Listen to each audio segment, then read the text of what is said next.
According to Smith in 2014, in today's world, more than half of internet users believe that a privacy policy is a company ensuring that a company keeps all the information it gets from users confidential. Since people are unaware of what a privacy policy is, they agree to giving their private information over without understanding what it really means. Customer Reports 2012 says that almost 13 million users said they had never or didn't know about Facebook's privacy tools.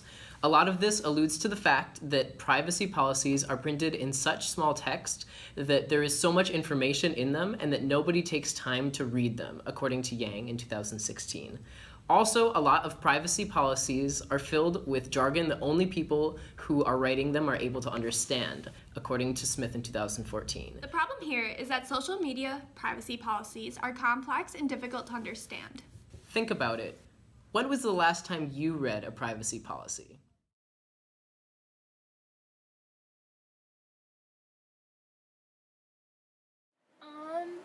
I think my Facebook's private, but then like my Instagram and other things aren't as private. I hope that it's pretty private, but a lot of like the social media accounts require you to like enter an email in there. So like in like your birthday and like obviously like your sex and like all that kind of personal information. So like Facebook I know it requires that, but like Instagram probably doesn't. But people can still look on there and figure out like simple ways to contact you so like they can get a hold of you if they really wanted to. So like I don't know. Accounts, I think it all depends on the setting I have it on. Like if I purposely have it on private, I know it's private, versus having like a public Instagram account, then I know it's not that private information, especially if I put like a location. So I don't think that it's very private. I know that certain companies pay different social media accounts to have them post ads that are related to what you would like or what they know you would like. So I don't think it's very private at all. According to Pankow in 2013, your private information isn't actually private. It can be in the hands of the people that you do not want your information to be in. And according to Borchert in 2015, third parties have the capability to obtain information from private messages, and the government has the capability to access the personal message records from third parties. And these can be things such as Facebook private messages, Instagram, Snapchat, all of those things. Social media users assume that they have control over their personal information if they change their settings to private, according to Yang in 2016. According to the Facebook, Twitter, and Instagram privacy policies, if your accounts are on private, people can still post pictures of you without your permission. Also, direct messages are stored and processed through Twitter services. Even if the location settings are turned off, the Twitter services can track your location by cell towers or IP address. Although your account settings are on private, your social media friends or followers can do whatever they want with your information. As an example, people are unaware that even though a Snapchat may erase, it is still possible for others to screenshot or use third-party apps that can save Snapchats, according to French in 2015. Also, if you cover something with an emoji, it's possible to be removed in a third-party app. Social networks reserve the right to use your content for activities related to business needs, and users agree to that by accepting privacy policies, according to Luckerson in 2014. Businesses' needs tend to override privacy concerns when it comes to social media accounts, according to Rubenstein in 2013. By agreeing to the terms and conditions on Facebook, they are able to sell information from your profile to brands and companies, according to Shirker in 2014. He also said that Facebook will share things that you share, like, post, interact with, and search for with other companies. These companies will target your Facebook page with ads they believe are relevant to you to encourage you to purchase items. When you are logged onto Facebook, it has the ability to track websites you visit and anything that you surf on the web. We found out the microphone setting on your phone really is selling out your secrets. It's some weird stuff, guys. You know, chances are you may not even know that your mic feature is on in your Facebook setting. I didn't. And if it's turned on, many people have no idea what they're saying is being heard loud and clear by Facebook. We tested the theory.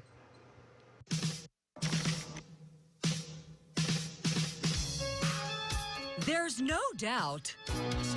Most people have their phones on them 24/7, on and ready to fire. We're dialed in. People are definitely addicted to Facebook. They're addicted to their phones. Facebook beckons us 24 hours a day. That anything that you're doing on your phone, Facebook is watching.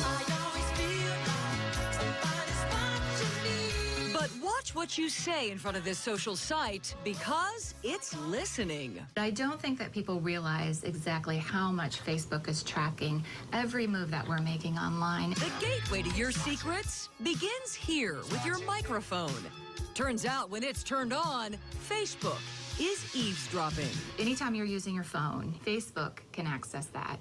Indeed, the site itself admitted, quote, "We use your microphone to identify the things you're listening to or watching. But when your mic is on, it listens for buzzwords, then cleverly edits your Facebook feed." So we tested the theory. And I'm really interested in going on an African safari. I think it'd be wonderful to, ride in those Jeeps.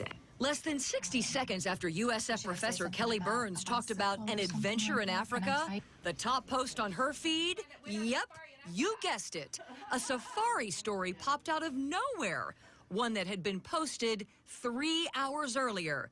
Remember how she mentioned riding in a Jeep? A car ad also showed up. Facebook also allows advertising companies access to our Facebook accounts in order to compete against Google, according to Miners in 2014. Instagram's privacy policy states that they use device identifiers to deliver information to them or third parties about how you browse and use the service, and may help provide reports or personalized contents and ads to companies.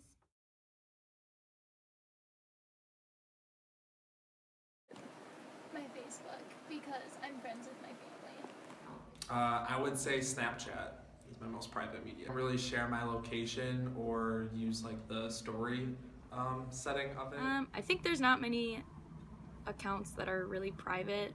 Maybe Twitter or Snapchat, well, probably Twitter, I guess. Either my Snapchat or my Instagram, because I'm not really popular on those, so I don't have that many followers, and I don't want people follow me who I don't know. Like Twitter over Facebook, actually, just because even on Facebook you can still pull up certain pictures and certain amount of pictures, and you can still see birthdays, where they work and everything, whereas Twitter, if it's on a private account, it's just locked. You don't see a single thing except for their picture and header, and that's about it. Teen social media users do not express a high level of concern about third-party access to their data. Just 9% say they are very concerned, according to Madden in 2013.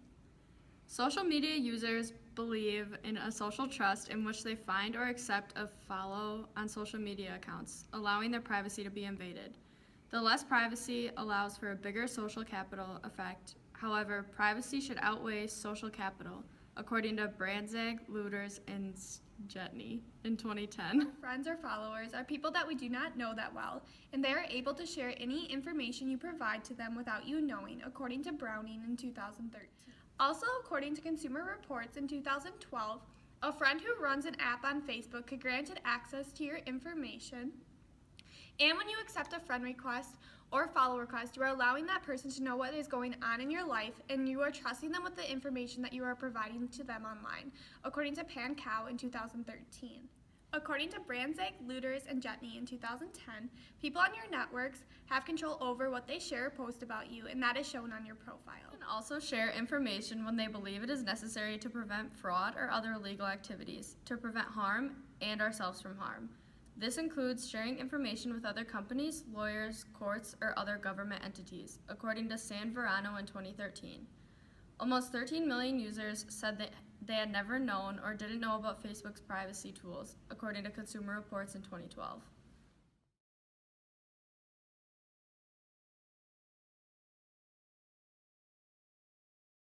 Never.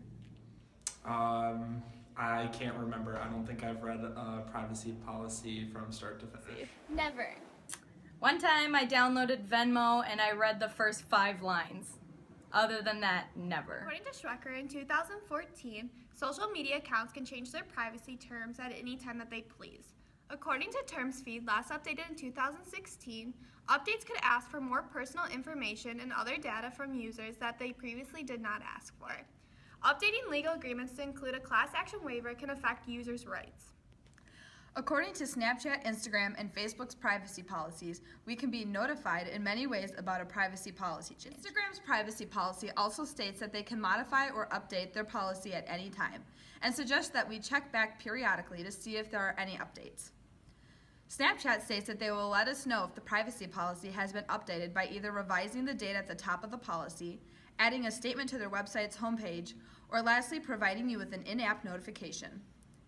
According to Shirker in 2014, Facebook is able to change their terms and conditions at any time that they please.